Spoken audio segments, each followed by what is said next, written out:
Well, hello there. Thank you so much for joining us on this edition of Morning Cafe. We are glad you have woken up and have joined us on this show. My name is Eric Mungane, standing in for Linda Alela. Remember, the hashtag to use when you want to engage us is Morning Cafe TV47. At TV47KE is our Twitter handle. Let's keep this interactive. Guy, today don't introduce me. You complained of air. She really complained of air. Why did you do that? Okay. So basi, I am Muthoni Minor, and at Muthoni Q is my Twitter handle. Manze, December is here with us. Happy new month, guys. And in ile time tunasemanga December haieleweki because each and every single day seems like a Friday. And in that case, as today we are, commemorating Happy World AIDS Day. Yeah, by the way. It's World AIDS Day. Experts have some worrying statistics about the virus. I will be talking about that in a few. So welcome to the show. We'll dissect what the president had for the nation yesterday. We'll have a panelist, a panel that will come here and help us understand what the president really wants for the nation as he heads for retirement. Absolutely. And also let me go back to the World AIDS Day. Today, the theme being for this year is End Inequalities and End AIDS, as we unite to fight against HIV, show support for people living with HIV, and commemorating those who have died in regards to AIDS-related illnesses. Remember, with this new month, there are new manifestations. We claim peace and stability and good health as well. And also, December, it has another factor there. Let me emphasize on this: the summer bunnies. We're expecting them to trickle into the country. And our Kenyan men are now like bora uhai for the rest of this month. But anyways, and I don't know bunnies what we call them. But anyway, she's talked about manifesting. I'm thinking, okay, I heard somewhere that Kenyan women are very good at manifesting, and someone was throwing a challenge at you. Why don't you manifest some good leadership? In our lowest levels of governance. Okay, so I think hiyo tutaiweka tu kwa priority. Hey! Nimetoka Jerry County. Okay, priority list. Yeah, so semantics. Definitely we will be we will be manifesting on that matter as well. So let's take a quick look at the newspaper highlights and what is making headlines today is in regards to yesterday's State of the Nation address by President Uhuru Kenyatta. Remember, this was the second last of the nation addressed, then the lengthiest of his 8 so far. President Uhuru Kenyatta addressed the nation in a special sitting of 2 houses of parliament and spoke in depth in matters of industrialization stride that Kenya has made under his leadership, with a quest for the country's political stability as well, while also remaining optimistic of a BBI referendum. I think we'll get to delve more into that later on.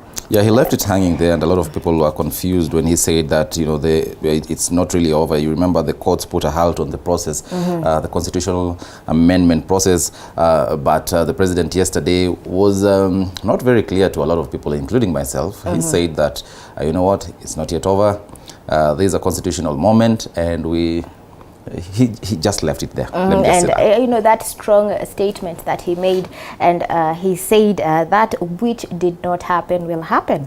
So stating also that Kenya is lost with the collapse of BBI, so many questions on that. And also we saw MPs allied to the DP chided President Uhuru Kenyatta over that matter, over the how President Uhuru Kenyatta was quite optimistic of the BBI resurrection. And on that matter, Raphael Tuju stated on how disappointed on how BBI was cancelled by the judiciary, saying that you can criticize the ruling, but you will still have to obey the ruling.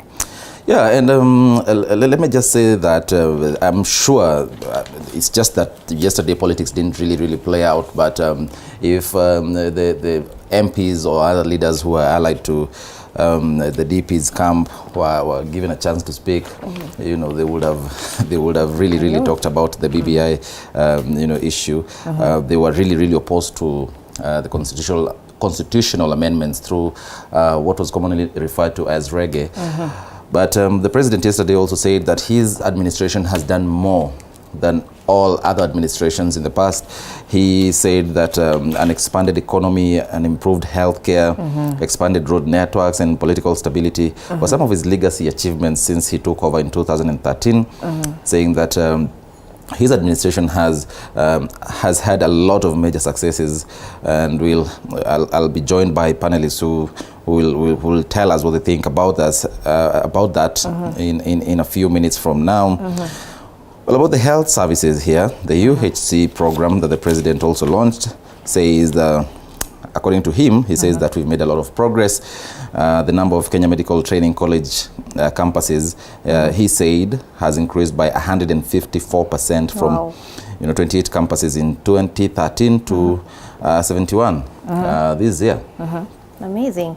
And, you know, with that self-assessment that he gave on account of his 2 terms in office, listing the expanded economy, the, as you've said, it improved healthcare and the enlarged road network, also sitting on political stability, saying that the need for political stabilization is the most urgent task for Kenya today, and saying it is the foundation upon which our greater justice, fairness, health, wealth, and security will be built. For that reason, it shall happen. Also, at the very top states, he stated that do not return the country to the dark days. That was his notion to the political aspirants. Yeah, to the very strong message there to the political class. Yeah. Well, some statistics here that were quite worrying from the president. He says that after the 1992 polls, Kenya lost 248 billion shillings. You can imagine. And then later on in 2007, because of the chaos that rocked the outcome of the election. He said that in addition to deaths and displacement of thousands of people, the country also lost 250 billion shillings. That's a huge amount, if you ask me. Very huge. And where we are as a country, I think that's quite some huge amount. It's a colossal amount there. The money that would have been used for other development projects. But there are also things that the president did for the first time, like you've said. It was one of his longest speech. I saw some members of parliament walking out of the chamber. And at some point, when he was taking a sip of water, he also said, "Hey, hata mimi nimechoka jameni." I think the speech writers, we wrote that speech for the president, really. The president's speech, which went on for over 2 hours. 2 hours.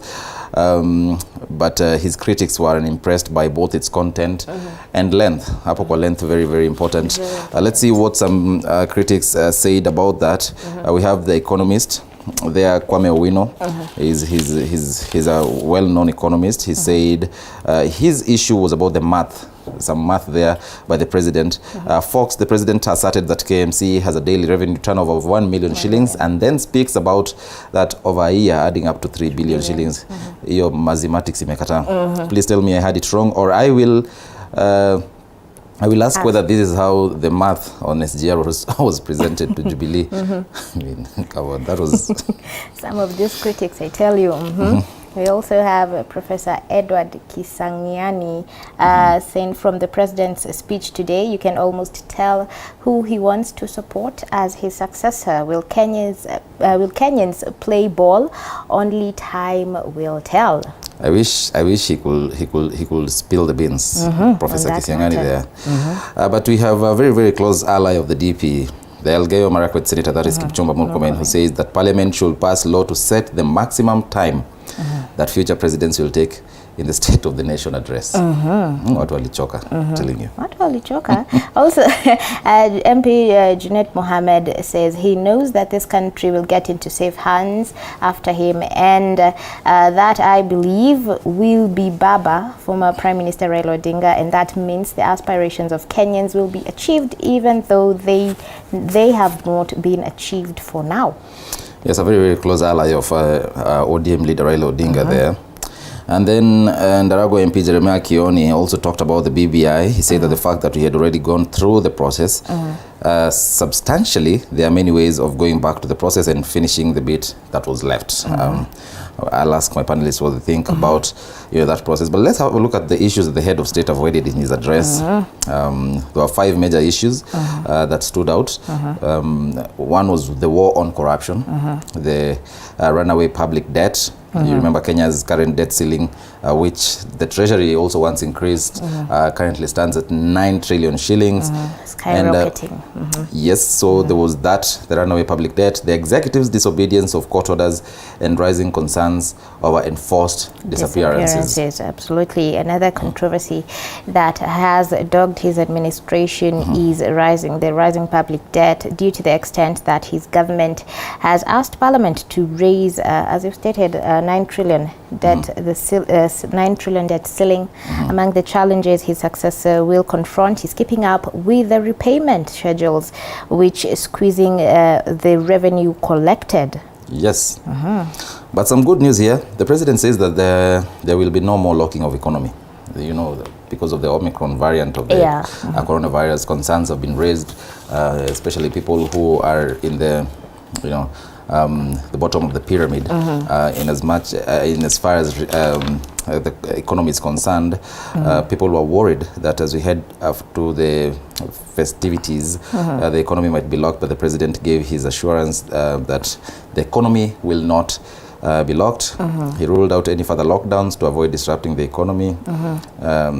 And the economic recovery, rather, that was witnessed after he lifted the COVID-19 restrictions. And some good news there. The president says, "Ata kama mnapiga sherehe." He also cited your behavioral change, saying that the pandemic shouldn't lead to further restrictions that could reverse economic gains. Absolutely. So well done, Kenyans. Yeah. Still on that stride, Huru stated that we have made great strides as a country in matters health. Yes. Saying there has been a significant process in offering affordable and quality health care through the universal health coverage, UHC. He noted that the government has boosted service coverage and protected millions from crippling health expenditure. And something here that I noticed, it's when the president said that Kenya, he pointed it out, Kenya has the highest budgetary allocation for health in East Africa, saying that it currently stands at 121 billion shillings. That's quite some huge amount. It is plenty. Some good news for the people of Nakuru. Page 8 of the Daily Nation? Page 8. So, Nax Vegas will soon become the 4th city. As the head of state will also launch the revamped Nakuru-Kisumu railway line and affordable housing project. They upgrade the long road to the elevation for Lakeside town. And President Kenyatta will award a city charter to Nakuru, making it the 4th city in the country. The governor, Luke Nyandwi, has allied fears that the elevation will lead to residents being burdened with high taxes, land rates, and rents. True. So some good news there for the people of Nakuru and the country at large. So now we have Nakuru, we have Mombasa, Kisumu, Nairobi, and the last one, that is Nakuru. Let's talk about some national news here. It's the World AIDS Day. Yes. Some worrying statistics. 1 out of 10 mothers passes HIV to newborn. That's some new data that has been collected, and it has revealed that keeping those who are born HIV positive on medication and ensuring the virus is suppressed is becoming a major challenge for health workers. Absolutely. And as we get to celebrate World AIDS Day, let us remember that with this commemoration, we are trying to push zero stigma, zero discrimination, ignorance, zero risk deaths, and new cases. Remember, at the end of the day, you do not have to be infected to be affected by this whole matter. Well, Sasa, before we cross over to the Standard, there's a very interesting story there by the Nation. Miguna is closer to returning home after Matiang'i order. The Interior Ministry has directed immigration officials to issue him with his travel documents. Remember, there was a push and pull on his return to the country, but now he is finally coming back home. And we're talking about the executive disobeying court orders. That is what the president, one of the issues that the president missed. But then again, here it seems like, well, Miguna has let's finally get won. to see when he gets back home how it's going to be, because I'm sure maybe for some people out there they might be sending a couple of jitters. Or rather shivers down their spine in matters or rather regards to that story. Yeah, so on the Standard, the top story there is the president telling Kenyans, judge me by this. The Standard has done some infographics there. Formal jobs created according to the president. In 2013 there were 2.65 million jobs, but then again in 2021 there are 2.741 million jobs. Taxes collected increased from 779.4 billion shillings in 2013 to 1.56 trillion shillings in 2021.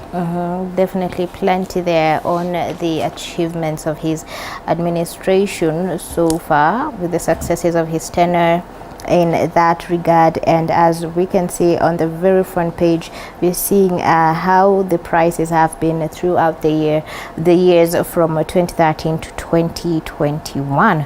Also on the very front page there is that story which has made headlines on both the Daily Nation and the Standard. Shock as man kills wife and 4 children. Yeah, that was very, very worrying. That worrying. I think the news team yesterday did that story there, and it was quite sad. The witnesses around Kianyaga area.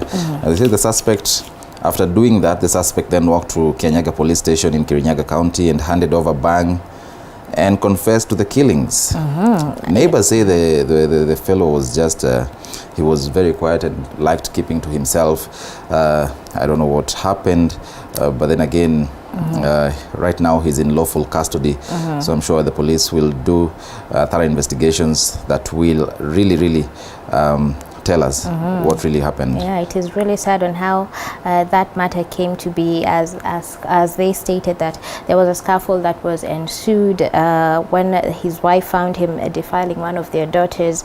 Also one of their son had burn marks on their body, which is rather devastating. I mean, before you get to these stages, I don't know what's happening nowadays. So many cases on GBV, SGBV. There's so many. It is definitely a worrying trend in this country, and wow, I don't know. Really sad there. Neighbors described him as a bang smoker, and he allegedly told the police how he butchered his family of 5. I don't know what to say about that. But the police were led to the nearby river where the suspect had already allegedly told them that he disposed of the killer axe, but it had not been found by yesterday. That is a very crucial piece to aid the police in their investigations. I don't know, maybe they might subject him to a mental test and see if he is stable and suitable rather to stand trial. Absolutely. A very interesting opinion cartoon there by Gado, and it really captures what is happening, if you ask me. See people there. This is the Wanjiko, wananchi wa kawaida, in shanties, dirty river there, and then huko juu we have choppers, 2022 campaign.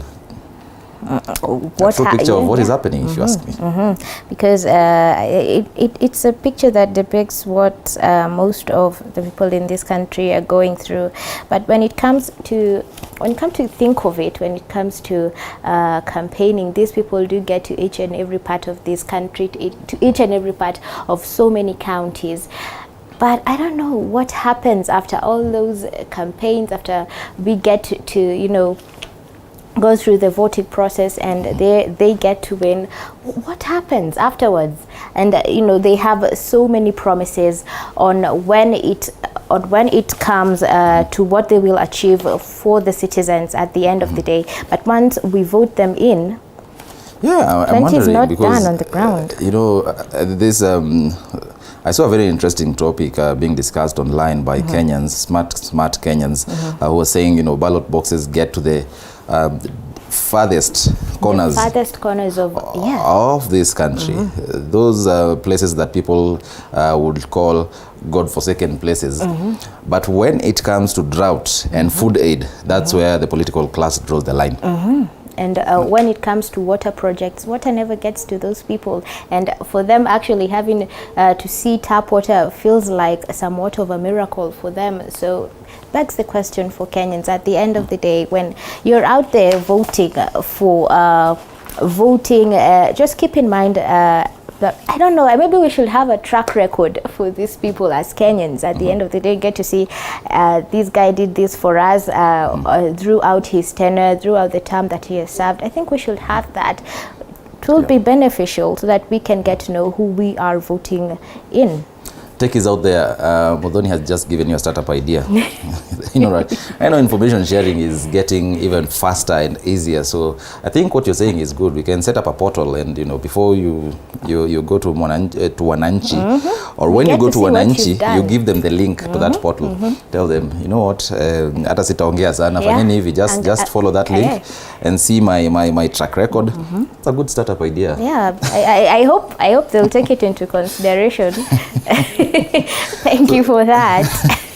And so back to what Uhuru was talking about yesterday. He defended the big projects that his administration has been able to come up with. He says the big projects are the reason why the country is into debt. He says since 2013, his administration has relied on strategies of economic acceleration, which have grown the economy.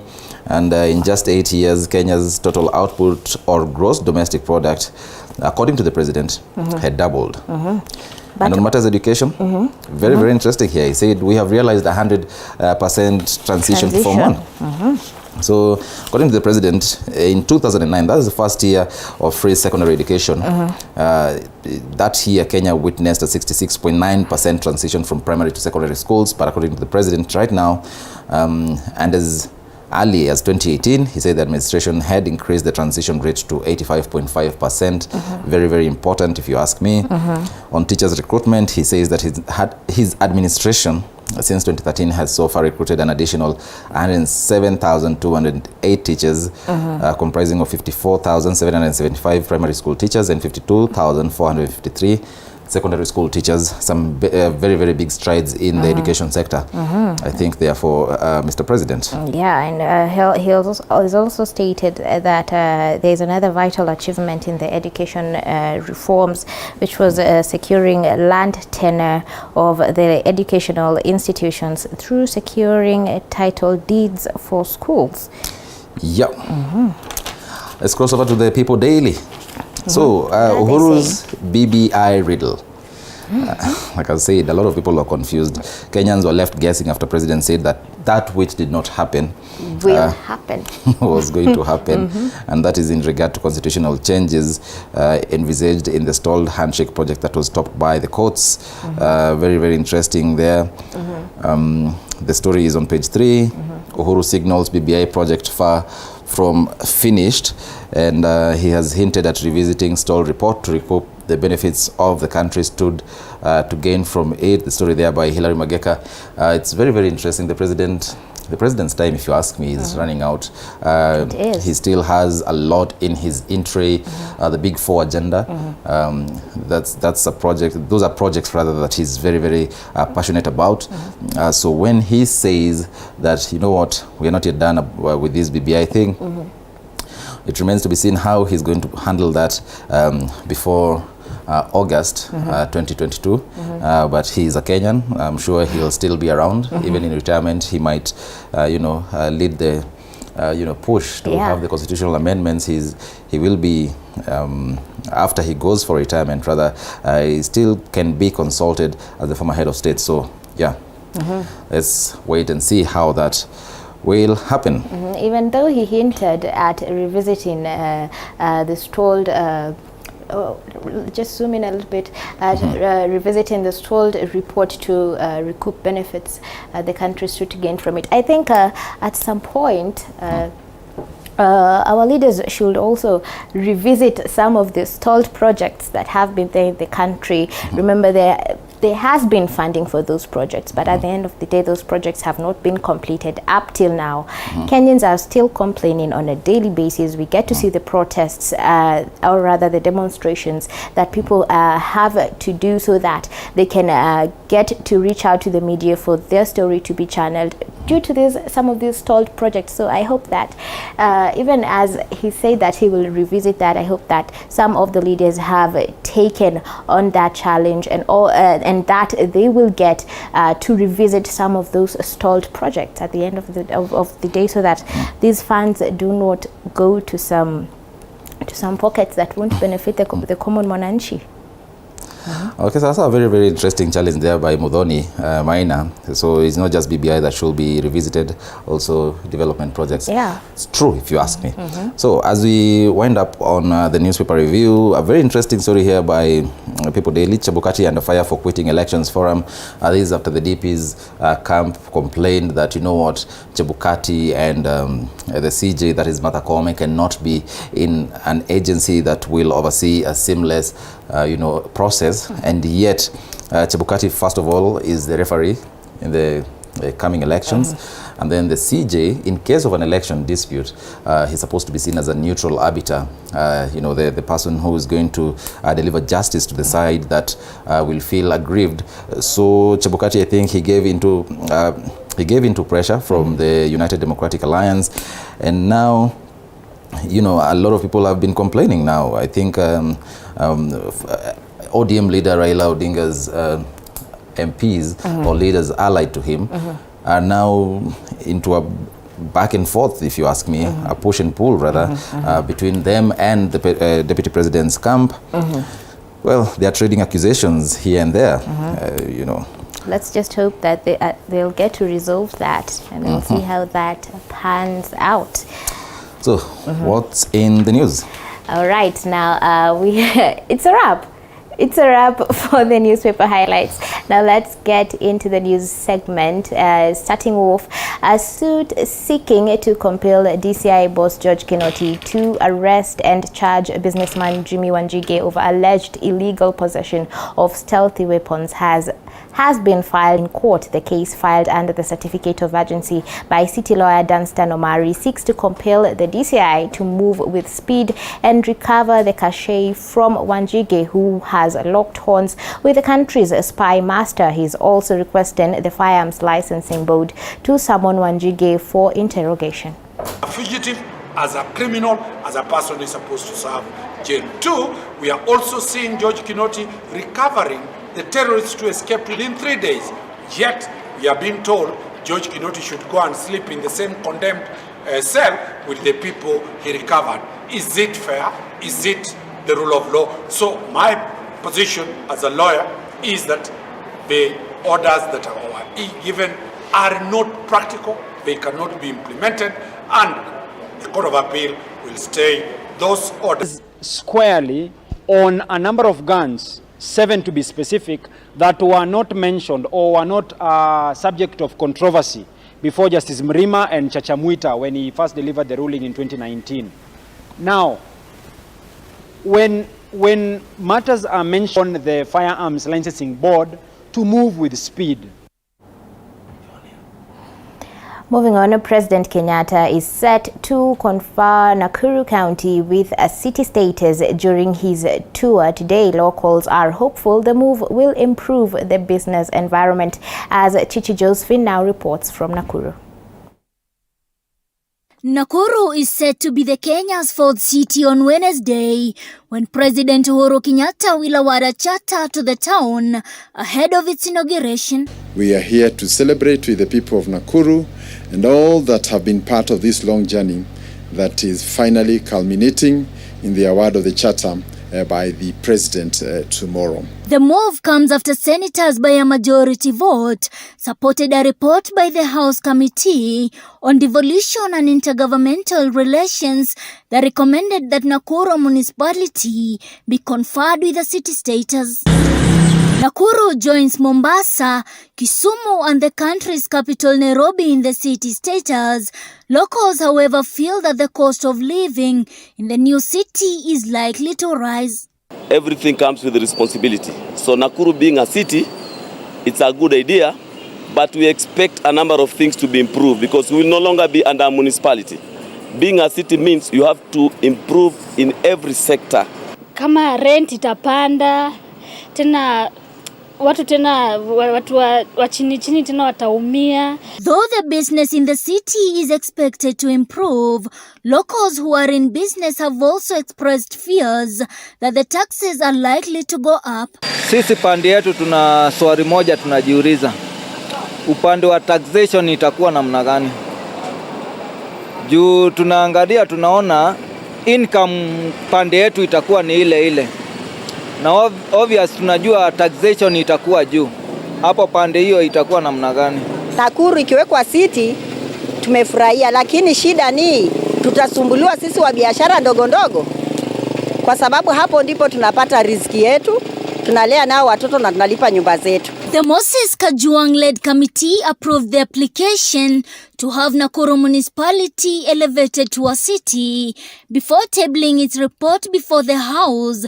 After months of scrutiny, the Devolution and Intergovernmental Relations Committee recommended that to cure the urban sprawl, a review of boundaries of Nakuru municipality as stipulated in the Urban Areas and Cities Act, which provides the procedure for delineation of boundaries, is done. As we commemorate the award of the City Charter to elevate Nakuru from a municipality into a city, and this will make it the fourth city after the three that were already elevated before the new constitution. So Nakuru becomes the first after the new constitution. And indeed, it's been a long journey. The locals are hopeful that the city status will see an improvement on good infrastructure, good drainage system, enhanced security, as well as revival and expansion of industries. We need to improve on our agriculture. We need to revive our Pyrethrum Board of Kenya. Many industries are dead there like Everready. Nakuru itself has a capacity of rising from ashes. The upgrade of Nakuru town into a city has evoked a lot of mixed reaction among residents, but the question remains, will the upgrading be accompanied by high cost of living?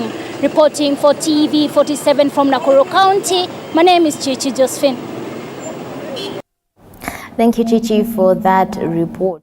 President Uhuru Kenyatta has yet again defended the handshake between him and ODM boss Raila Odinga.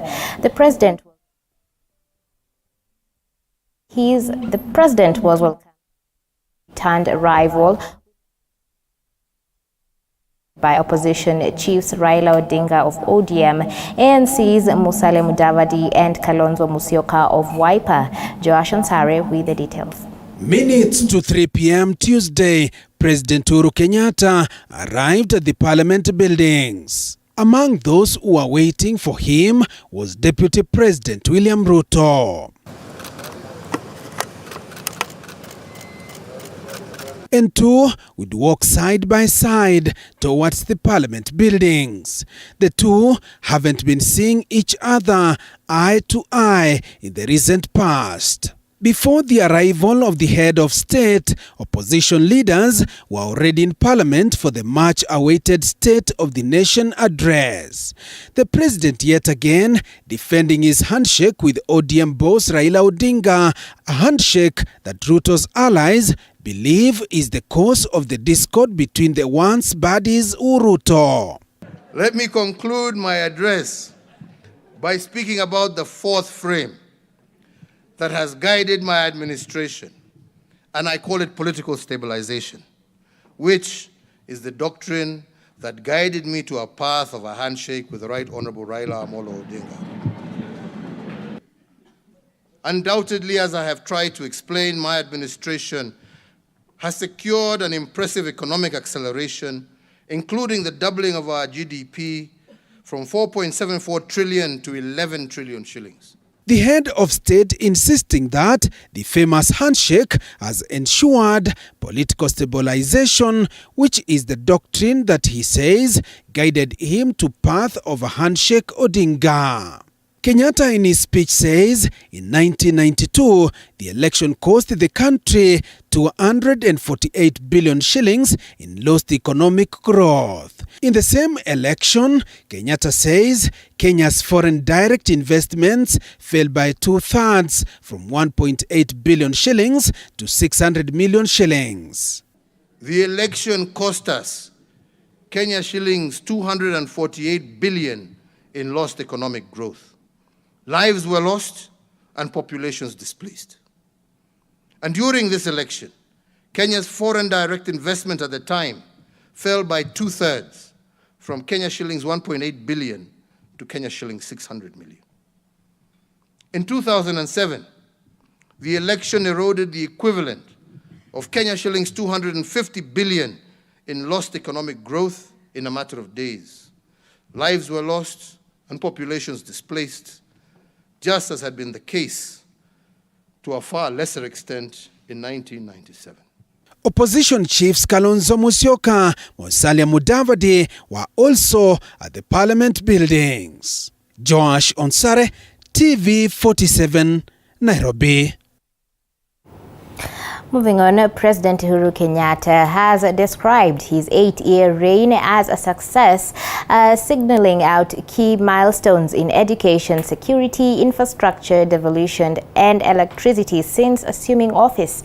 The head of state maintains his government has surpassed previous governments combined in developmental achievements made, while attributing the successes to accelerated development. David Muthoka reports on President Kenyatta's scorecard. Tuesday afternoon. The Honorable Speaker of the National Assembly, the Honorable Speaker of the Senate. The chambers of the National Assembly provided President Uhuru Kenyatta a much-needed platform to outline his report card 8 years since assuming office. Honorable members, it was the 8th time the head of state was delivering the State of the Nation address, and it being his penultimate address before his retirement next year, President Kenyatta seized the moment to state how much he has achieved. In front of 120 members of parliament and senators, the two speakers of the bicameral parliament, Deputy President William Ruto, leaders Raila Odinga, Kalonzo Musyoka, and Musalia Mudavadi, President Kenyatta, for the umpteenth time, maintained that he has outperformed his predecessors combined. Kenyatta cited key milestones in infrastructure, stating how his government has expanded the road network in 8 years by nearly 2 times compared to what had been achieved since independence. My administration has multiplied what the previous administrations have done by a factor of 2. We have built 10,500 kilometers of road across the Republic, and doing so 15 times faster than previous administrations. The head of state also outlined the impact of the standard gauge railway built during his tenure, noting how crucial it has been for the transportation of passengers and cargo.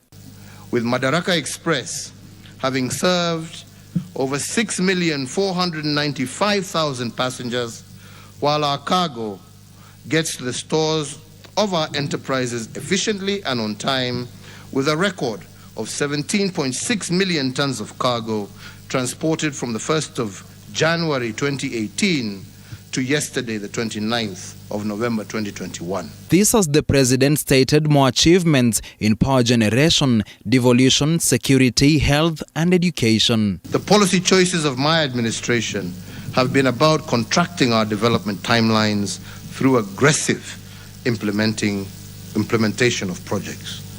We are moving with speed because there is no time like the present to deliver the dreams of Kenyans for a better tomorrow.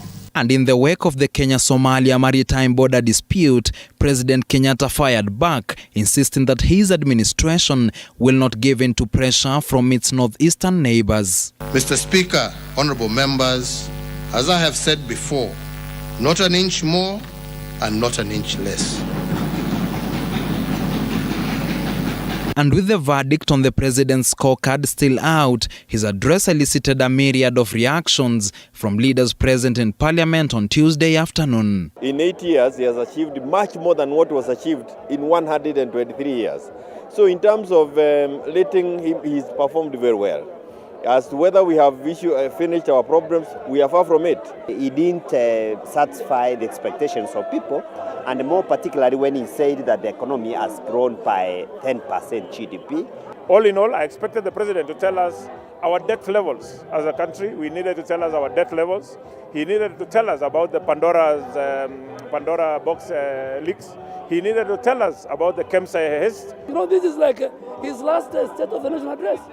Next year he won't get a quorum. I will not be there. I will be campaigning for my seat. So this was his last, and he had an opportunity. But I think the people who wrote his speech were mischievous. They wrote the longest speech I've ever seen in Parliament in my 14 years. The focus now shifts to next year, with President Kenyatta set to deliver his final State of the Nation address ahead of retirement. With the August 9th, 2022 general election barely 10 months away from now, and with the end of his tenure now imminent, President Kenyatta says that his legacy is intact. David Mudhoka, TV47 at Parliament, Nairobi. Now, President Uhuru Kenyatta has reiterated the need to amend the constitution, saying it is beneficial to Kenyans. Speaking during the State of the Nation address in Parliament, the head of state said a move by the court to stop reggae was a big loss to Kenyans. And as Elizabeth Mutuko now reports, the president is optimistic of the BBI resurrection. The constitutional amendments talk took the center stage during the 8th presidential address by President Uhuru Kenyatta, with Kenyatta insisting that all is not lost. For the record, political stabilization is not an end in itself. It is a continuous process that every administration, even those that come after me, must apply their minds to and secure. If indeed Article 1 of the 2010 Constitution states that all sovereign power rests in the people of Kenya and can be exercised either directly or through their representatives, the people made their voices heard with regard to the First Amendment. The head of state lamenting over the matter in what he described as a decision made by few. Of Parliament attests to the fact that the people of Kenya wanted a constitutional change, but a few individuals sat down in a back room and they decided otherwise.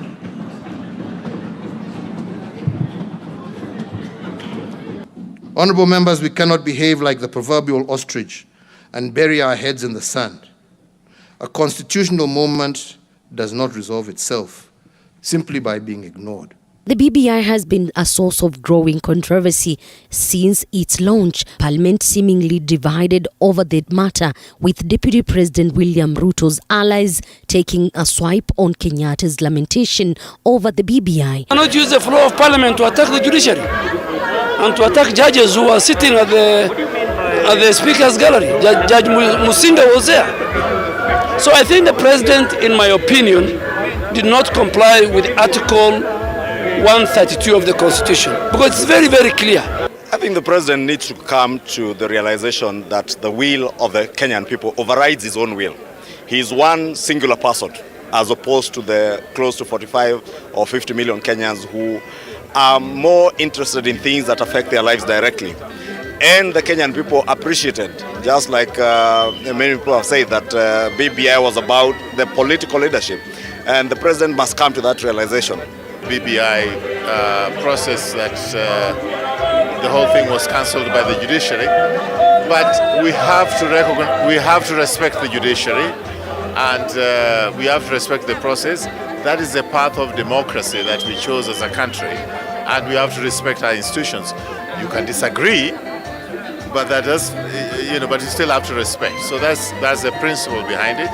A section of MPs, however, echoed President Uhuru Kenyatta's sentiments, insisting that there is a need to expand the government to ensure a peaceful country as it was anticipated in the BBI. It cannot be that proverbial ostrich that buried its head under the sand. We have now to come to the reality that if we go to 2022 election with the current competition, with the current cutthroat competition that we have in the country, I can assure you there might be violence. So, that he has made, but it is important to appreciate that the amendment to the constitution were dealing with problems that were facing Kenyans, and the problems are still facing Kenyans. The fact that the thing is bogged up in court does not resolve our problems. The problems must be resolved through a constitutional amendment. How I wish the judiciary would take heed of what he said. There's elections next year, right? So whatever has not been achieved, Kenya remains, and the next administration should be able to achieve that. But he has laid a very good foundation. So when the foundation is good, the house can grow. President Uhuru Kenyatta concludes his 8th presidential address, insisting on the importance of constitutional amendment. On whether his predecessor will take on this agenda is a matter of wait and see. Elizabeth Mutuko, TV47 Panel Biddings, Nairobi. Thank you, Elizabeth Mutuko, for that report. Now it's a wrap for the news segment as I get to hand it over to my co-host, Eric Monene.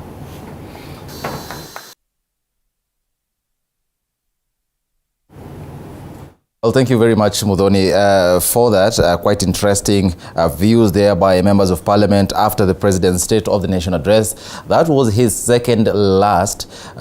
He probably will give another next year. The constitution requires him to at least do that annually. And so to help me understand some of the issues that the president said, I'll be joined in studio by 3 parliamentarians. There is Makali Mulu, the MP of Kitui Central, who's already here with us. Karibu to this show, sir. Good morning. And then James Gakuya, who's the MP for Embakasi North. We're expecting him any moment from now, as well as Dr. Pamela Odhiambo, who's the woman representative of Migori. She will be joining us by way of... She'll be joining us in this show virtually. But first, let me engage you, Mheshimiwa. Yes. The president raised issues yesterday, a lot of issues, and some numbers there. So some statistics have been, questioned by people. For instance, the issue of the Kenya Meat Commission, the revenue that is raised by that particular government body, and then there's also the issue of tarmac roads. I want to hear your views on that. Do you think the president was right on the statistics? Thank you very much, and let me start by appreciating TV47 for hosting us this morning with my colleagues to share our observations and our opinions on some of the issues which the president did mention yesterday. As some of my colleagues have said, the speech was quite long. Were you in the chamber? I was. Did you walk out before he finished? No, I didn't walk out okay, because one of the things, that's the area, most of the areas was mentioned are areas which I have a lot of interest in, and I couldn't afford to walk out. Okay. But also in my almost 9 years now in Parliament, this was the longest I've listened to. Those years. Yes. But one of the things which you must appreciate, just as you say, if you listen to his speech, there was a lot of what I call statistics, figures, numbers. And we say statistics don't lie. Yes. So to me, the fact that he was giving us figures is what we call evidence, kind of evidence-based information. So that you say, I've done roads, and you give us the number of kilometers. You say, I've revived KMC, and you tell us how much it's generating every month. So the good thing is, even as some people might be doubting these figures, the good thing is you can verify these figures. And that's why it was very important to me, that this speech was full of figures in terms of what has been achieved over the years. And I think what I would want to do is possibly those who have any doubts in the figures is just to take that other next step and verify the figures. But actually, must appreciate the president for the first time having listened to him many times, I think he was able to give us figures. And to me, this is very good because now Kenyans can go out there and say, we have been told 10,500 kilometers of road have been tarmacked. So let's map them in the map of Kenya. Let's say, where are they? You say, like in Kitui, we have this number of roads. You say in Kirinyaga, this number of roads, this number of kilometers, this number of roads. And us who come from Kitui County, we agree because we have a road called Kibozi-Kitui Road, which has been tarmacked, which was not there. It has been done over these years. And when things are done and they're done correctly, I think it's demanded of us as leaders that we must say this has been done. And that's why I'm saying, to me, the figures are very important, because now I can be able to say Kibozi-Kitui Road, about 150 or 160 kilometers, done, because I've traveled on that road. Then we can go to another area and then do the summation and see whether we are getting the 10,500. So to me, really, I have no issues with the numbers. What I can do is now the next move is, let's take time and really farm up these numbers by where are these roads. Even it's KMC, you know, I think people might be doubting the issue of collection of about $1 million in a month. Is that what is being doubted? Because I've not. Yes, that is but one the of the thing issues is, we can easily verify the collections, because these are figures. You can say every day they are collecting this much and add the numbers. I remember the president was saying before the revival of the KMC, collection was about 8,000 per month. Was it 8,000? About 8,000 per month. So to me, it's just a matter of going there and check what has been collected, because if animals are being slaughtered, meat is being sold, you just verify. So really, I have no problem with the numbers personally, because I can verify them. But there are other issues that really don't need verification. For instance, the biting poverty currently in the country. But the president says that, he listed the expanded economy as one of his achievements over the past 2 terms as the president. What do you think about that? You know, this now where this actually the animal in the house. This is the elephant in the room. And I think what is happening is, we always keep on reporting these numbers. The GDP has increased two times or twofold. We have improved health by this level. We have improved education, constructed 700 classrooms. And I think a question to me is, all these things we are doing, are they getting down to Kenyans where they are? Are Kenyans feeling these changes? When we say we have doubled our GDP, because doubling GDP means economically we are doing better. So the expectation is people should be feeling this growth of the economy in their rural setting, in our towns, wherever, in our slums. And I think what Kenyans are saying, and this is why you see Kenyans could be questioning, is despite this good figures being presented to us, we are not feeling it. And that's another issue of the poverty, that is this a difference between economic growth and economic development? Because development means you develop the economy and then those benefits trickle down to reach the Kenyans. Growth means you can just be growing up there and you don't get the benefits trickling down to there. And these are issues which we can explain from an economics perspective, because there's what we call income inequalities. For example, if this growth is just getting to the pockets of a few people, that there are a small population, a number of Kenyans who are becoming rich every day, and the rest are becoming poorer, then obvious people will not feel this growth. But I think this is, you can't talk about GDP growth in isolation. When you hear a country talk about GDP growth, this is something which has been internationally been accepted that the economy has grown. So the challenge is now, how do we make sure that this growth is felt at the rural setting, so that majority of the Kenyans will say, really, we have grown and we're actually benefiting. I think to me that is the most important bit. Well, on the issue of health, the president said yesterday that we'll have 100% universal health care by next year, that is 2022.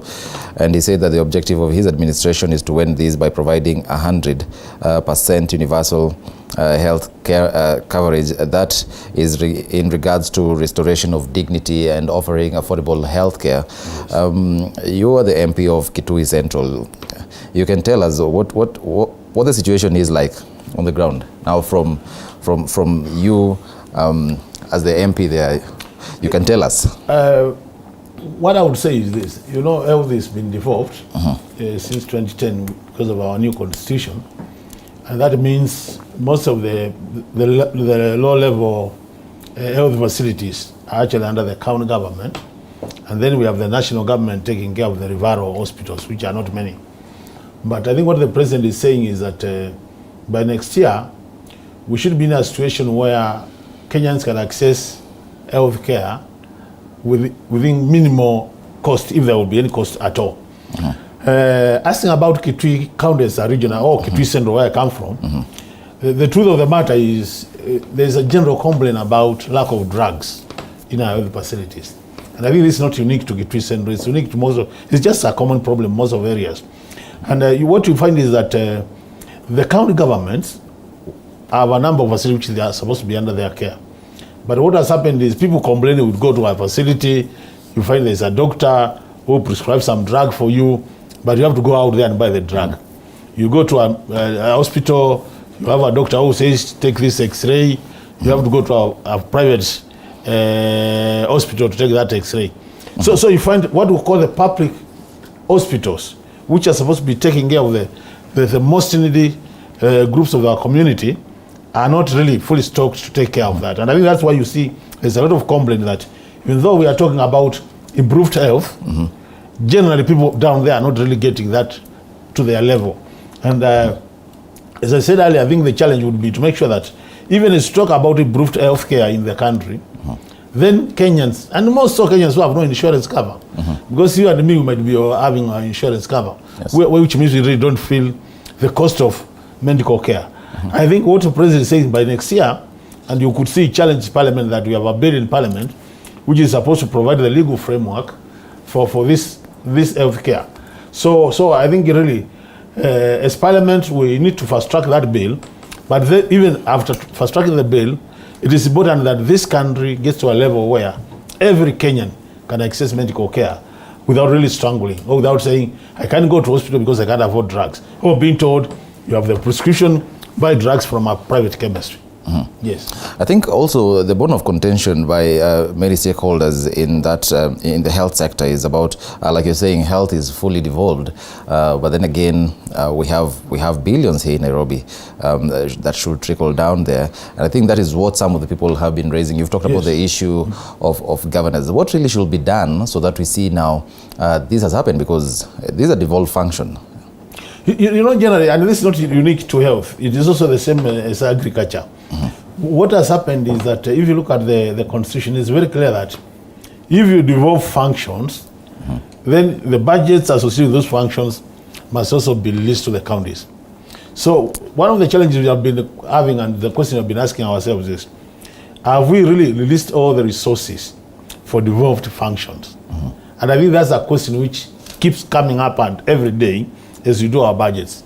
And the answer is, really, we have already released all the money for devolved function. One of the challenges has always been that, you know, initially there was an attempt to cost all the devolved functions. So you can say, all devolved functions, this is actual cost to implement them. And I think that process has never been concluded. So on the basis of that, you find many times just list on the basis of assuming this will take care of the cost. And as a result of that, then you find most of the money ends up remaining at the headquarters. And the truth of the matter is, if you look at the budget remaining at the Ministry of Headquarters, both health and agriculture, it appears very high compared to what they are expected to do.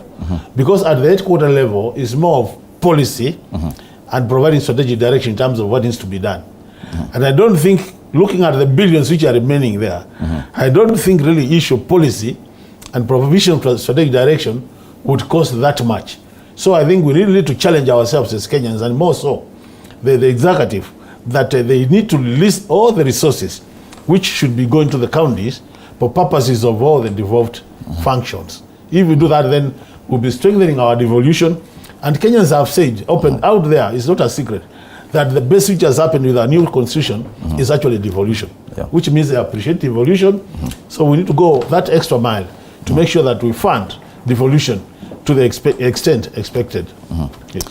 Well, so asante sana. So I understand we have the Migori woman representative, that is Dr. Pamela Odhiambo, joining us virtually. Karibu sana mheshimiwa, if you can hear me. Thank you very much. Viewers, good morning. Once again, want to apologize for the issues of technology down here.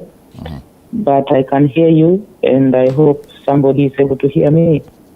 Okay, sawa. Asante sana. You are the woman representative of Migori and you sit in Parliament. The President yesterday issued his State of the Nation address to a joint sitting of Parliament, which you sit in.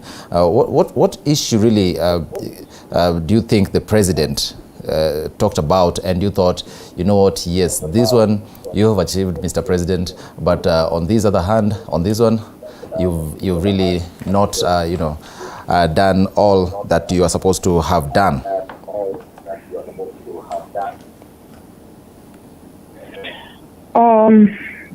First and foremost, allow me to thank you for giving me this opportunity. And yesterday, I listened to the President's speech very keenly. And I must say that whoever wrote it did a very good job. Just the flow of it and the recap of the 8 years that had passed. However, I thought by the end of the day, personally, I would have loved to hear the first 5 years and then what is transpiring in the next tenure that the President has had. I thought clumping them all together about the 8 years that he was talking about was a bit too general. However, he captured the majority of the things. I think what was evidence also striking about the President's address was the improved infrastructure. He talked about several kilometers of tarmac roads made during his time. Indeed, there are some areas in this country that had never seen a tarmac road. Though I must say again that the distribution of these roads may be what needs to be checked, because say like in Migori County, I think so far, since the 2013 that he was talking about, of road that have been, though is good, the Kisi is almost to get to road yet, very narrow, and we used to experience that carry sugarcane along the sugar belt area. And the construction is on first doing it to please mark road and so those who are driving what bend is here, what hole is there. To majority of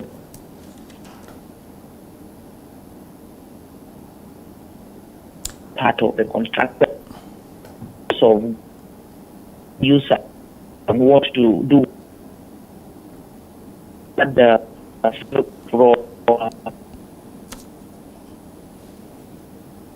I think, Dr. We are having trouble. Go ahead. Yeah. Yes. Network still more need. Well, I think we are having trouble connecting to Dr. as our technical department tries to sort that out. Dr. We'll get back to you in a few. But Mheshimiwa, let me engage you here. The President yesterday talked about something very important, and he said that we must end the culture of poll chaos, toxic politics. But I think he knows where the problem is, don't you think? I wouldn't say he knows where the problem is. He's a politician. And but because he analyzed the problem. When you look at, he was able to give us analysis of the problem, where he said, immediately after every election, there is always political instability.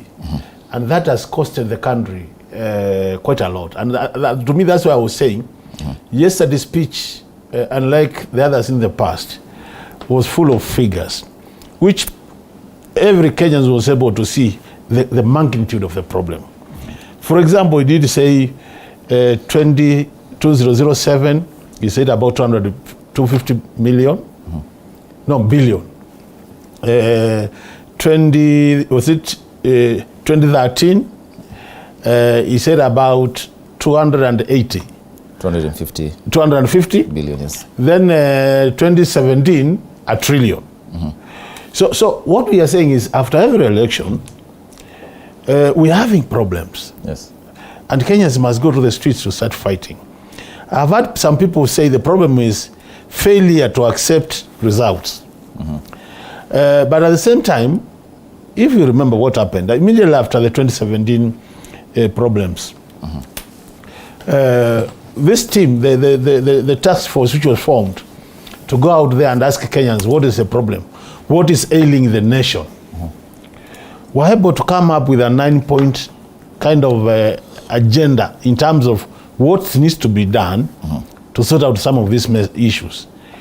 And it is on the basis of that 9-point agenda that the whole issue of the BBI came up. And I think that's why the president was saying, let's not bury our heads in the sand. Because it's like Kenyans know what is ailing us. But we don't want to go to that next step and say, how do we address this? For example, the issue of election laws and the election-related issues were quite many. And I remember the BBI had come up with what needs to be done to sort out these issues. Now, the fact that they have not been sorted out, because the court has said the process was not in line with the constitution, does not mean that the problems have been sorted out. What it means is that the problems are still there, and you'll not be surprised again next year, 2022, going through the same routine, where we now be not losing a trillion, we might be losing another 1.5 trillion, because we have not looked at the issues. But I think what the president was saying is that I know the problems, you Kenyans know the problems, we've not sorted them out because the courts have said it's not constitutional. So do we bury our heads in the sand and assume that the problems will sort themselves out? The answer is no. What he is saying is, then we need to think about how do we sort out these issues. And possibly, is it before the elections or after the elections?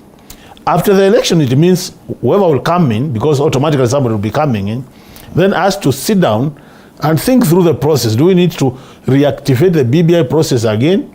Or do we just need to say, let the problems continue? Before the election, what the president was saying, Parliament, you are here, members of Parliament, you are here. You know the problems. You had voted for this thing overwhelmingly, more than 2/3. So as Parliament, we still have that other route, where some of the things he was mentioning could easily be taken up by Parliament and if possibly sorted out through legislation. And whatever requires referendum, then you can leave that for the next president who will come. But whatever doesn't require, for example, the issue of moving the figure from 15 to 35 does not require a referendum. You can do that. Yes. The issue of ensuring that our IMCs, county assemblies, get the 5% allocation to the wards does not require a referendum. The issue of saying ministers possibly come from the chamber, I really don't think it requires a referendum. It just requires a 2/3 support from the House. So there are some of the small things which can be done. The issue of electoral reforms, some of them was legislative work, that change this law, amend here, that can also come through Parliament. So that by the time we go to the next election, even if we will not have sorted all the issues, we'll have sorted to a great extent, so that we reduce the repercussions of what is likely to happen. So that maybe instead of losing a trillion, which he mentioned, we would be talking about losing about 100 billion or 50 billion, which to me would be a really good thing for the country. But this idea of after every election, we are in the streets fighting, and we know it will happen. It's like now, Kenyans know, 2022 after August, we are like to get back to serious business in terms of work around February or around January. I don't think this is good for the country. And that's why we are saying we can't bury our heads in the sand. We need to do something. Well, I understand we have Dr. Pamela Odhiambo back online. Dr. Pamela, we are talking about the issue of poll chaos. The president addressed the issue yesterday. And I was just engaging the MP Kitui Central, who says that some of these issues can be solved in a legislative process. But don't you think the president should have addressed the political class? Because I don't see, the ordinary mwananchi going to the streets without being led by their leaders.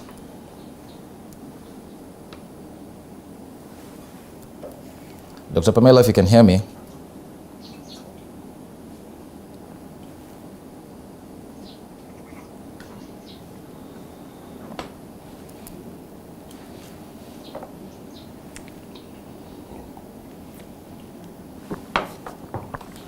Network is causing issues. Well, I do understand that we've lost that connection again. But back to the studio now.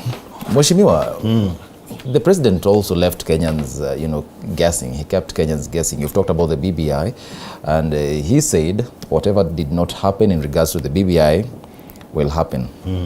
What do you think he meant by that?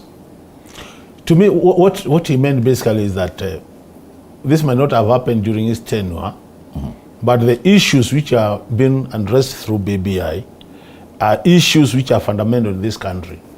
And unless we address them, then we are not likely to realize what we are calling national unity. At the end of the day, the underlying factor here is national unity.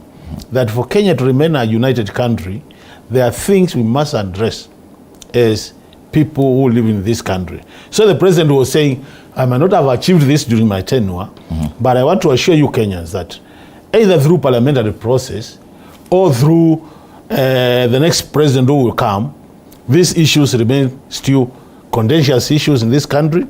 These issues still remain issues which will contribute to disunity in the country. So if we really have to live as a country, these issues, you have no choice. But at one point, in the fullness of time, they must be addressed. That's a message the president was giving us.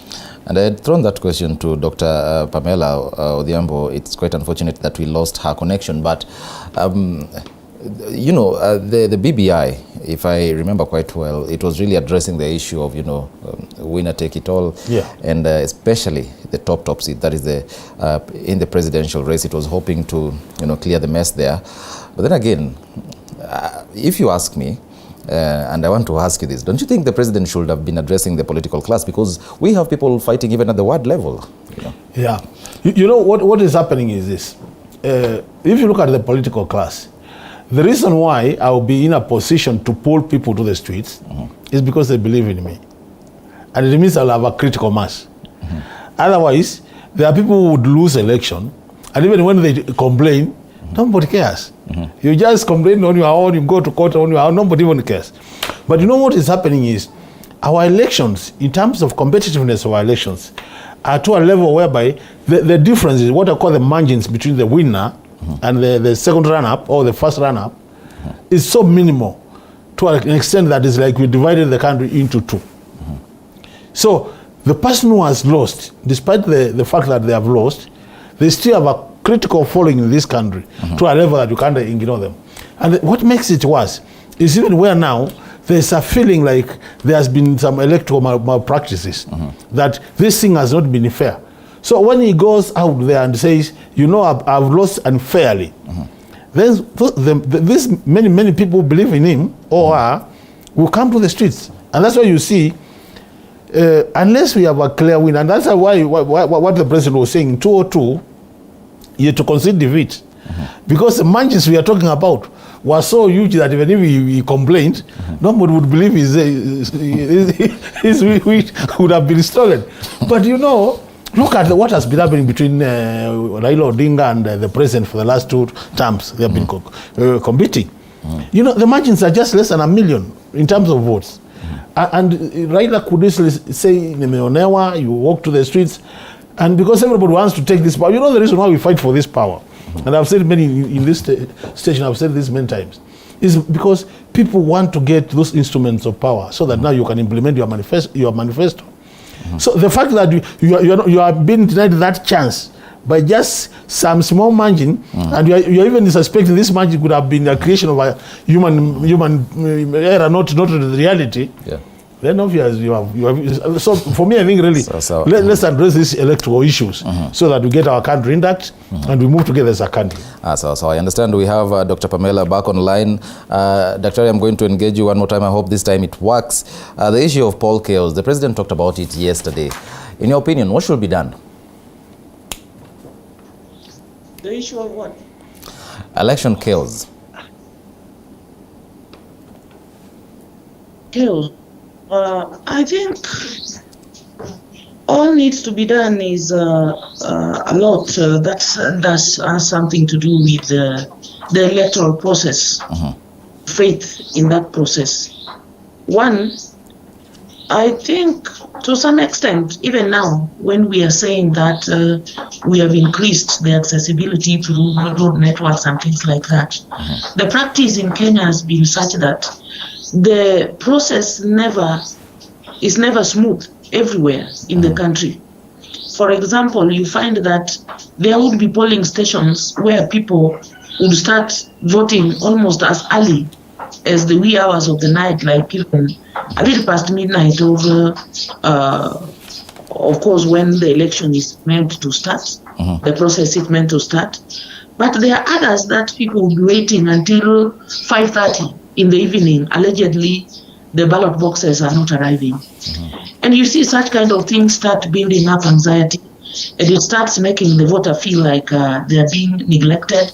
And by the end of the day, accepting those results as theirs is very difficult. Again, when we are talking about things like, say, involving the internet and transmitting these results,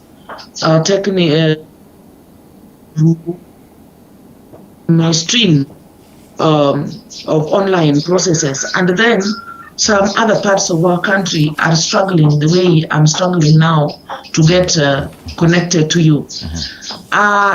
These are system problems or processes that need to be fixed. And what happens in Kenya, you know, people still struggle and they vote. But many are the times that there's been feeling that the vote really doesn't count. Like the last election, if you recall, there was some very weird happening which I observed personally. You would find a polling station is brought in with a certain number of votes for, say, candidate A. Then after a short while, that same polling station results keep coming in, and with very hefty variances as time goes by. So somebody was questioning, like, how are these votes being counted? If, say, Migori Primary School's votes has been counted and brought in, then how do we see, after a short while, a different tally from the same polling station in the same location? So, in brief, election chaos can actually be tamed if Kenyans are treated to a very open, transparent, fair, and simple election, as the IEBC sometimes puts it. On paper, it is excellent, but in the real practice, no, it is very, very unfair. And I think I had a bit of what my colleague was saying. When the final tally comes out and we don't see a clear indication of a win or a lose, then that becomes problematic. Having counted some of those things I'm talking about, you cannot go to somebody's stronghold and then you find that their opponent, who may not even have serious there, has higher votes than the said person. So I think all needs to be done is, one, fix up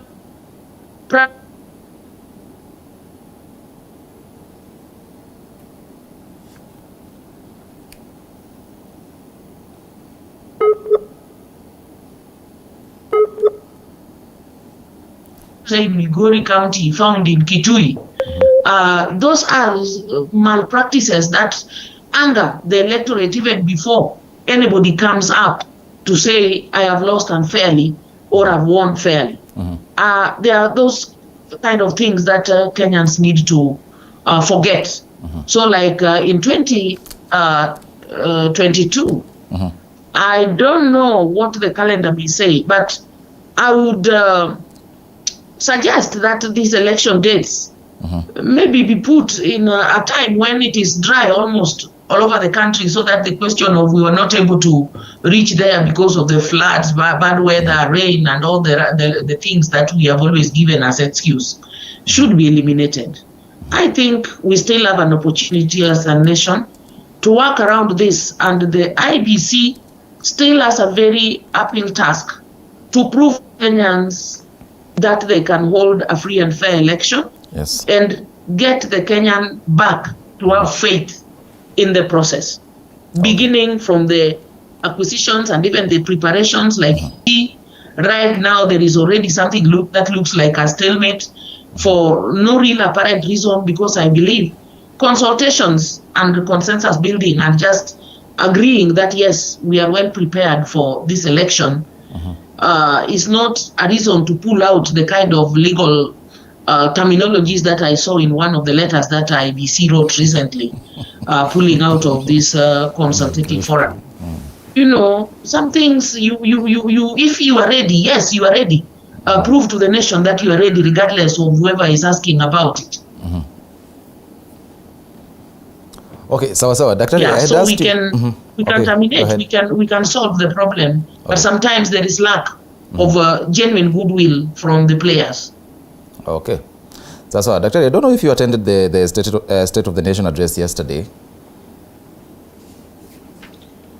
Well, as you were aware, there were just a few people who were to sit in. I followed it online. Sawa. So earlier on I had asked you about what you think were the hits and the misses, and perhaps I'll start you off. The president only mentioned the word corruption once in his entire speech, and that was in regards to an innovation by the Kajiado County that closed avenues of graft in distribution of relief food. Just once he mentioned the issue of corruption. What do you think were the hits and the misses in yesterday's speech by the president? I think that is something that I also observed, and it is what I missed most, because at some point he said Kenyans can be comfortable economically if all of us stopped stealing. And I liked that. However, I felt it needed to have been expounded a little bit. For example, I missed practical evidence or his own submission as to what he's been able to do throughout this term, 2 terms, to try and stop these thieves. And I think the whole nation must have missed that. It is good to sound that warning that if all of us stopped stealing. But I am sure in Kenya there are people who have never stolen, and there are those who are stealing. So what have we done with the thieves, and what do we intend to do with them? I think that was a begging question that I would not be very outrageous if I also asked it. And even the little few months that are remaining, what exactly are we doing to stop this stealing? Because personally, I also believe that somehow Kenya should be having enough resources so that if everybody just got a little of what they deserve, there would be no cases of extreme poverty and lack as we are seeing in our country of late. Like, I liked the whole idea of doubling the GDP, but then the truth is, in many parts of the rural Kenya, people do not have the money in their hands. Unlike the previous regime, sometimes we would talk of inflation and what have you, but then the money would be circulating in the economy. So the question is, where is our money? That money that seemed to have improved. Until you meet the old women in the streets of Migori also able to buy their omena, then you do not feel the trickle-down effect is not felt as we sit here today. Some of us who take care of the rural counties, you arrive in these counties and you feel sick because you find that people are not even able to afford a kabasop of 10, 20 shillings, and it is genuine. As a woman's rep, I'm treated to this kind of abject lack on a daily basis. So I think somebody needs to tell us still, where is this money? And as for the issue of, say, health, there are very good things that were counted, like the issue of the Linda Mama thing. Being a mama, I know what it means. And I think in some areas, like in town centers, it has been well. But I think a lot more work needs to be done, especially to the rural woman. One, there is a need still of a lot of civic education, awareness and encouragement, and accessibility of the people to these services. Some of the people in the rural areas literally may not know about this. And even if they knew, sometimes the processes through which they have to undergo to access. As he was mentioning, yes, there has been some increase of health facilities. But again, in these health facilities, the actual services are not there. For example, you walk into some health centers, the workers who are there may not even want to touch the patients now that COVID is also been there. No gloves, no nothing, and unless you, the patient, appear with the right things to be helped, which they don't have the money to buy. So I think the report was very good, but the practical experience of this, especially in the villages, is still wanting. And there, I think, like he was rightly appealing and appreciating the county governments for cooperation.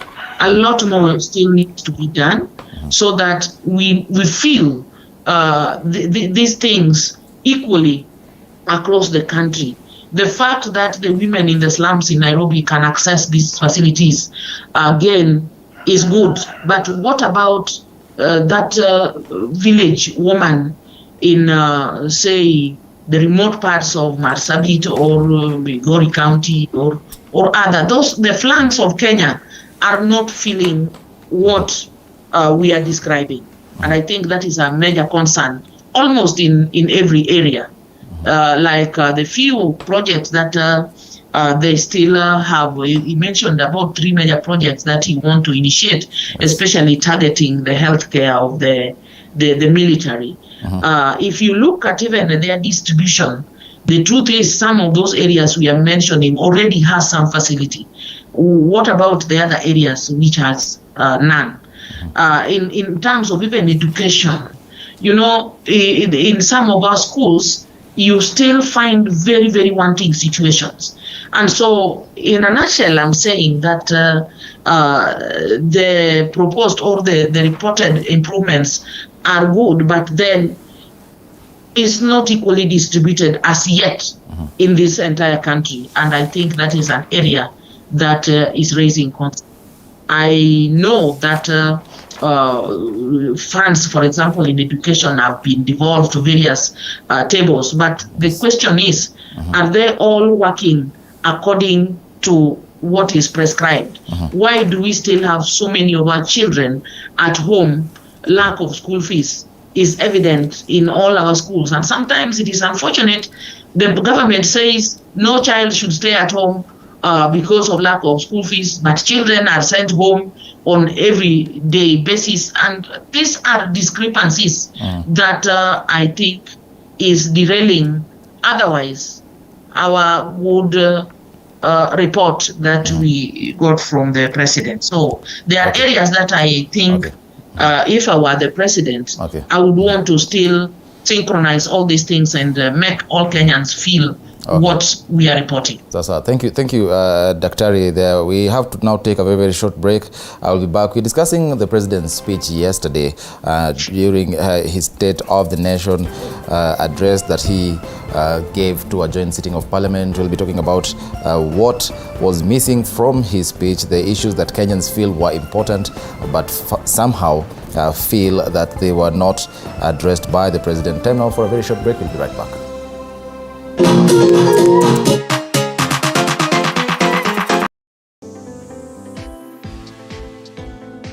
Entrepreneurs around the country are creatively grinding. I started with a borrowed phone. A borrowed phone? Yeah, that could last 2 hours with charge. We just have to do quality work for them. To make their mark in an unpredictable market. It was now going on a sales venture, looking for stockists door to door. On the grind, we bring you their stories so you can tell yours. Every Monday at 7:30 p.m. Men are known to be the pillars. We're rising up together. Say your point. You need an alpha male now to come and help you and your girl. Anaongea zero. And women, they are the cornerstone that hold the pillars. Don't be entitled. A man is peaceful, a man who's allowed to talk to a lady. This November, the Men's Conference brings a cocktail of diverse ladies to weigh in on various matters. Something I'd love more to see is men being able to exist as themselves. Tune in every Wednesday at 10 p.m.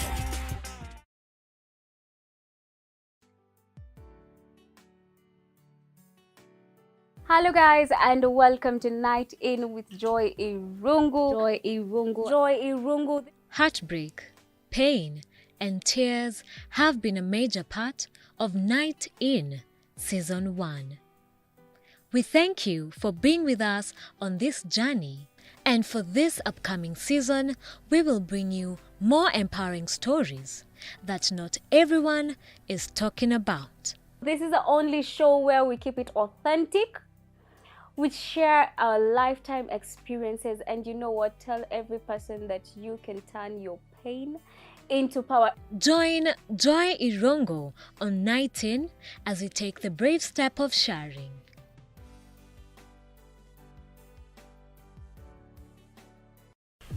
The road to 2022 is becoming tougher. Nyuma ya wheelbarrow kuna economic model. And trickier with each passing day.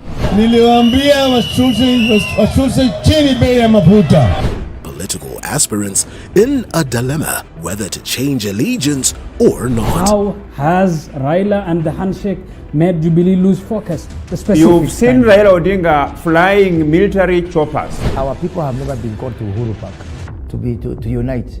They have always united out of their own volition. 7KE is our Twitter handle. You can use that to engage with us at Eric_Mnene. That is mine. The hashtag, as always, is Morning Cafe 247. We're discussing about the State of the Nation address, which the president issued to a joint sitting of Parliament yesterday. There are some things that he missed, and I want Mheshimiwa engage you on this. There was the issue of corruption, there was the issue of runaway public debt, and the executive's disobedience of court orders. Court orders. Yes, and this is very, very interesting here, because a lot of Kenyans would have expected that, and as I was engaging you off air, I think a lot of Kenyans have grown numb to the issue of corruption. In fact, yesterday I saw someone saying that, the president's speechwriters are today going to threaten those, who are deemed to be corrupt. What are your thoughts on this? Eric, I think generally the president did what he should have done. When you are giving a State of the Nation address and you are telling Kenyans what you've achieved, it's not expected that then the president will start telling Kenyans what he has not done. But it's the State of the Nation. I think what is expected is then those who are analyzing the speech, like us, who are panelists, we should be able to tell Kenyans then what the president has not told them. Yes. Because he was giving us his achievements. And looking at the whole speech, one of the things which came out very clearly is that he has done much. Yes. But he didn't put into context. For example, when the president took over as the president of the Republic of Kenya, public debt was at 1.8 trillion. By the time he's leaving now, it's about 9 trillion. So he says he has pushed the GDP 2 times or twice. Just something like about twice or thrice. But how much has he pushed the public debt? If you get 1.8, To move from 1.8 trillion to 9 trillion is how many times? Is it about 5? 5 comes to about 8. Yeah, about 5 times. So while he has grown the economy or the GDP by 2.5 times, he has grown public debt by about 5 times. Look at the issue of the budget. When he took over, Kibaki's budget as at that time was about 1.7 trillion. Current budget is 3 trillion. So the economy is also growing, but the money which has been at its disposal to use has also been more than what other governments had. For example, if you look at the time Moi left, 2002, public debt was about 700 billion. Kibaki 1.8 billion. So from 7.8 billion, from 700 billion to 1.8 is a growth of about 2.1 times. So Kibaki was able to grow our economy to about 8% by only increasing debt by 2.1, which means he generated much more local revenue than borrowing. President Uhuru's time, he has borrowed more to do all these things he told us yesterday he has done, which is good for the country. But what it means is that then Kenyans have a huge obligation or responsibility to pay this public debt. That means in terms of future generations, then future generations will have to pay more as compared to the regime of Honorable Kibaki. And to me, these are the issues we're not able to come out of the speech. The other thing is, the issue of corruption. It's a known fact that Jubilee government has really suffered serious problems with corruption. And if there is an area they have done very poorly, is the issue of fight against corruption. So I don't think anybody would expect the president to have taken so much 3-4 pages talking about corruption. Because in reality, I would say there are minimal achievements in that area. And that's an area the next president of the Republic of Kenya has from the word go to come out clear and tell Kenyans, how do I go about to address this problem? And that's why you see, I want to challenge Kenyans. And this, if I were a representation of all the Kenyan voters, one of the things I will be looking critically at the manifestos of the existing political parties is what strategies or initiatives are they proposing to fight corruption? And what do they stand for as presidential candidates matters corruption? Because corruption is going to be one of the key issues the next president must address in this country. So it would have been overestimation if we expected the president to talk much more matters corruption. Because that's an area that's done very well. The other area, which I think he also should have also mentioned about, is the area of the national unity. You know, the way things are today, I think Kenyans still are not up to where would be expected in terms of national unity and peace of the security matters. He was able to tell us what he has done. But I think despite the revamping of our security sector in terms of more resources, in terms of more equipment, in terms of more training of our personnel, that's an area the Kenyans are still feel more insecure than in the past because of the issues of Al-Shabaab and all that. I think that's an area to me would have taken a bit of time to tell Kenyans what is it that we are likely to be doing as a country to make sure that Kenyans feel more secure, and measures which have been put in place to talk about national unity. The issue of what he was calling political stabilization is good. But you know that is into the future. That means during his tenure, that's an area he has not been able to achieve as he would have expected. So as we move to the future, what he calls political stabilization, and that's tied to the BBI initiatives, that would be to some extent promote national unity. And I think that's another agenda where we are saying we need the Kenyan who will come next to lead this country to be a Kenyan who will tell us what are they going to do to ensure that there is national unity and there is national cohesion. That Mukenya and anajisikia ni Mkenya. You know, like there are some Kenyans who are now feeling they're not Kenyans. They're in this country, but when you talk to them, it's like, I'm just there. There's no that pride of being a Kenyan, and I think we need to bring back that, so that when I'm out there and I'm talking about Kenya, I'm talking about being a Kenyan. Yes. Then I come out strongly and say, really, I'm a Kenyan, and I'm a proud Kenyan, and I'm proud to be Kenyan. So to me, these are the issues which would have been pushed to this speech. But because I'm imagining now if these things were also pushed to the speech, if it took 2 hours and 20 minutes to deliver, if we added all this, it would have taken 3 hours. I don't would have listened to it. so to me, I think that was the challenge. You focus much on the achievements and not to so much details, to an extent that then some of these important things were left out. So to me, the issue of public debt, the issue of corruption, were things we should not have missed in this. And I think we should actually be, Kenyans now need to take up that issue and analyze and tell us really more about those issues. Okay, so Daktari, the president says that we have made great strides, or rather his administration has made great strides in as far as the health coverage in the country, the UHC, rather, universal health coverage is concerned. He says that we have improved the strategies to ensure that healthcare is provided to Kenyans in an affordable way. That coming just a day to the day the whole world marks, or rather commemorates, the World AIDS Day. Do you share the same sentiments with the president, Daktari?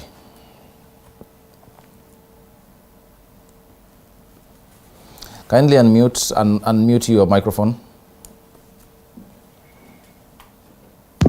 I think I said earlier that the president said very many good things, brother. But the challenge that there is that these achievements are not experienced equally by everyone all over the country. Because like the question of affordability of the healthcare, yes, the issue of improving even coverage with the NHIF, the issue of appointing several healthcare units in various parts to be accessible to people. Yes. But then what this ordinary membership of NHIF can cover still leaves a lot of burden with the patient. And the implementation process of even the one to be rolled out, the universal health care, the way it was piloted in some parts of the country and then reported to be successful, but other parts of the country have not known about it and they have not even tested it. Yes. And I hope the move to really make it now go full page would be that effective, because people are sick in this country. And in some of these parts of the country where I'm saying the accessibility or the availability of even the services or the drugs in hospitals, some people have just decided to go hardy. And most of the time they would look up to well-wishers to take them to hospital, pay their bills. As leaders, I don't know what happens in Honorable Mulu's constituency. But I think even now, if I look at my phone, for the short time that I've been seated here talking to you, I will be getting like almost over 30 requests for something to do with sickness, something to do with the payment of some bill somewhere, somebody who is stranded. And that shows that there is still that need of these services to be accessed by people. So what we are saying, and especially me, what I'm saying, yes, the president says he has tried, but the effect of that trial has not reached the general ordinary mwananchi, if I may use that term, which I don't like very much, because there is no really ordinary person and an ordinary person. I think somehow we are all people and we need the same things. Yes. So we need to have these things on and running consistently on the ground. The healthcare need is still very, very, the gap is wide say, between those who are dwelling in the town centers or in the cities and those who are in the villages. So I think if President Uhuru Kenyatta cannot fix this, then whoever is going to take over from him needs to know that there is still a big job to make these things implemented equally everywhere in our nation. Look at even the case of food security. Maybe I say food insecurity. Because much as it is such an important, according to me, an economic building stone, I think we are suffering a serious food insecurity in this country. And it did not really come out to me very clearly and emphatically, especially what has been done or what is to be done in the sector, agricultural sector, to just make sure that each household can actually produce even just enough food for the household, leave alone an excess to be shared. If you look at our rural population, you find that the young people are no longer enthusiastic about the farm, much as they could be aware that what they need to eat comes from the farm. And this is an area that needs to be, again, looked at, even as we think about job creation for our children so that they have what they call a job. I think we need to redefine this. The next president needs to bring back the mind of the older Kenya to the young Kenyans so that we know working in the farm, producing your own food, and that is the and for others is not a sin. It is not a curse per se, but it is a process of feeding ourselves. So I didn't hear that. I was curious to hear more about how exactly have we made our people food secure. Because even if we were to give people jobs and everybody is lining up to go and look for some imported maize meal from Uganda or Tanzania, I am not convinced that such a nation is secure. Because should Uganda say, now we are not giving you the maize, what do we have to say? So moving into the future, I think we need to be a little more pragmatic in our approach to some of these solutions. To solutions to our problems that are still sticking very strongly with us. Because even as we talk here today, Red Cross has been moving out to help people in regions like Northeastern in this country. So if we are talking about achievements in the area of food security, why is this still happening? And those are the begging questions that somebody may need to answer. Look at the manufacturing sector. What are we exactly manufacturing and to what level? And having manufactured them, are they available to our people? Are our people able to access them? I think the concept of value addition should really seriously take the center stage in our daily agenda for this nation if we have to go anywhere and to be stable economically. We are a long way to say strongly that yes, we have now achieved this level of manufacturing. I think if you look around in Kenya, much of what we still use is actually exotic, and that is a worrying state of affairs. Okay, you've talked about manufacturing here, and that is part of the president's Big Four agenda. Yesterday, the president placed a lot of emphasis on, the BBI project. He said that we cannot behave like the proverbial ostrich that buries its head in the sand, and a constitutional moment does not resolve itself simply by being ignored. I want to engage you on this very briefly, Daktari. The president has a very, very big entry. There's the busy political calendar that is from next year. A lot of you actually will be out campaigning.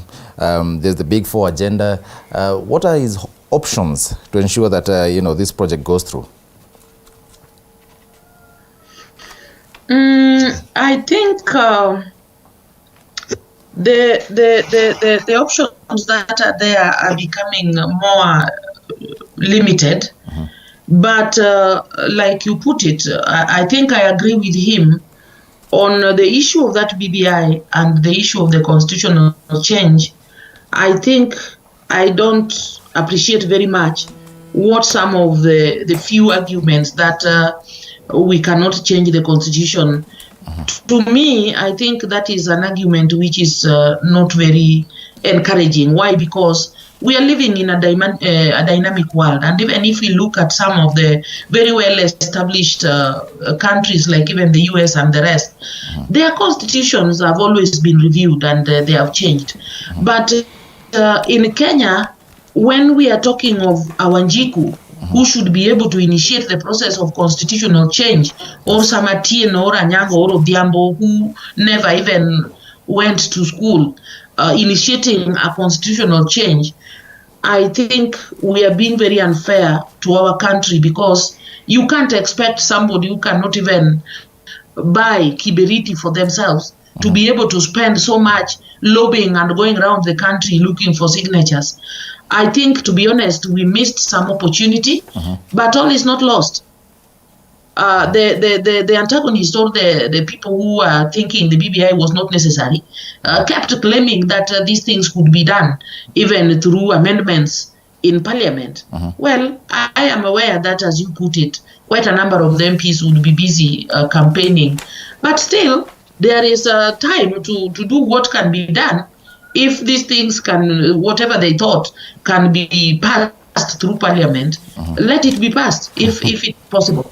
For example, the case of even increasing the revenue to the counties, they kept arguing that we don't require a referendum to do that, and yet there is no genuine attempt to increase it even without that referendum and without having it in some clause of the constitution. So I think there is a lot of pretext in all these things that we need to deal with. Look at the case of even what was proposed in the BBI to support the university students. It was good, but we rejected it. People rejected it. Now, immediately that rejection was done, we have seen a lot of lobbying from the university students and associations where the students are crying, they need more money from help, they need this and that. And yet, when we had an opportunity to discuss it and implement the same, we refused. So I think we just need to sort ourselves out. I am one believer in change. We are constantly changing.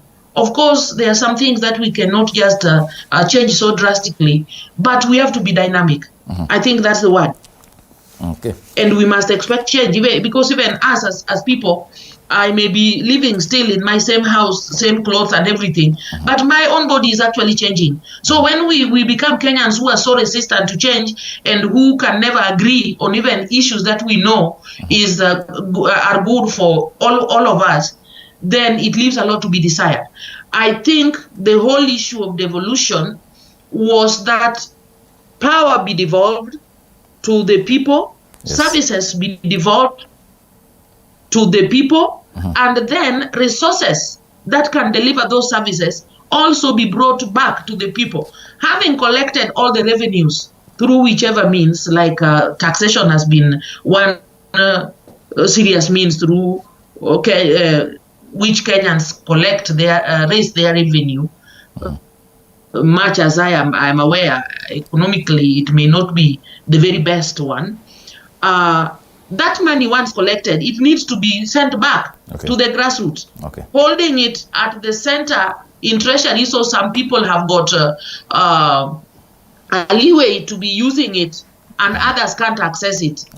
Is not what Kenyans voted for when we voted for devolution. So just like we have brought more chiefs to the ground, let us bring all the money also back to the ground and let us keep it circulating in the economy, so that others don't lack while others have a lot around them just to loot and do crazy things like sometimes we do. And you are saying rightly, everybody is missing this, because when we are talking of the war against corruption, the question is, who are we really fighting with? Could it be ourselves? Because Kenyans, we need to understand why is the issue of corruption seems to be a no-go zone to talk about in this nation. Okay, sawa. Asante sana. Is it possible that we can declare it a personal disaster and fight it from our own bedrooms, and then we would be more free to talk about it nationally? Sawa. Asante sana Daktari for those comments. Mheshimiwa here, as we wind up, I want us to talk about this issue. One of the key issues that were missing from the president's speech, and that was disobedience of court orders. We are seeing just the other day, the DCI boss, that is Kinoti, in a push and pull with the courts on whether he's supposed to serve his sentence at community maximum prison. Well, he is part of the National Police Service, which by extension is controlled by the executive. I can use that word controlled because of the structures, the way they are. And right now we are seeing the papers reporting that Miguna is closer to coming home after the Matiang'i order. Do you think this administration has been cherry picking on what orders to obey, and which are the other orders they've been cherry picking on what to pick to obey and which ones to disobey? I think what has come out is that, and I think this government, the Jubilee government, has actually been accused several times of disobeying court orders. And based on the principle of independence of institutions, or the arms of government, because we have three arms of government, we have the judiciary, we have the legislature, and then we have the executive. I think respect to court orders is just not a requirement by the courts. It's a constitutional provision. Yes.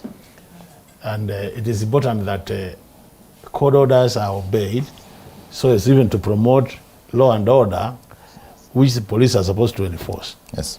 So if you disobey court orders, then it means then the issue of law and order becomes questionable.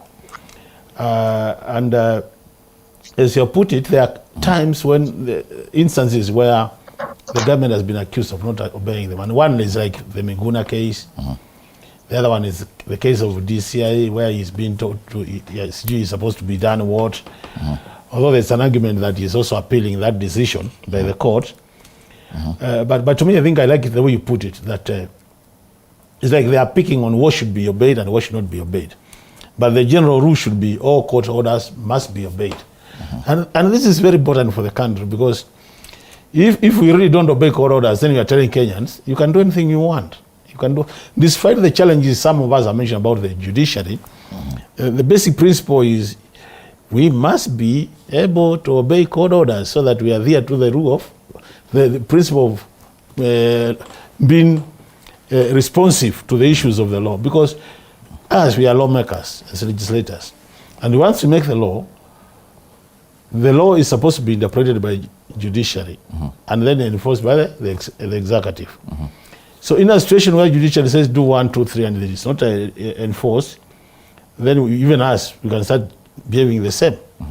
Why should I then be summoned by the court and I go if the government, who is supposed to be leading by example, is not doing the same? So I think it's a more serious issue than just we are taking it. And I think with the executive led by the president needs to ensure that court orders are obeyed. I think that to me is a principle, is a basic requirement, which really must be adhered to for us to have good country which is governed by a law, country which is going to ensure that everybody is treated equally. Because even when we start seeing some people being taken to court, others not being taken to court, others are not obeying the court orders, others obeying, then we are telling Kenyans we are also different. We are not the same when it comes to matters law. And I think it's important the law should treat all of us equally, irrespective of your status. Okay. And where somebody feels like I have not been properly kind of treated by the law or by the judiciary, then the appeal channel is there. You can go, if you are at High Court, go to a Court of Appeal, all the way to Supreme Court, so that we streamline these things, and then we have a country which operates like a country. We don't want this country to operate like a jungle law, you know. We don't want to encourage that. Sawa. Asante sana Makali Mulu, the MP for Kitui Central.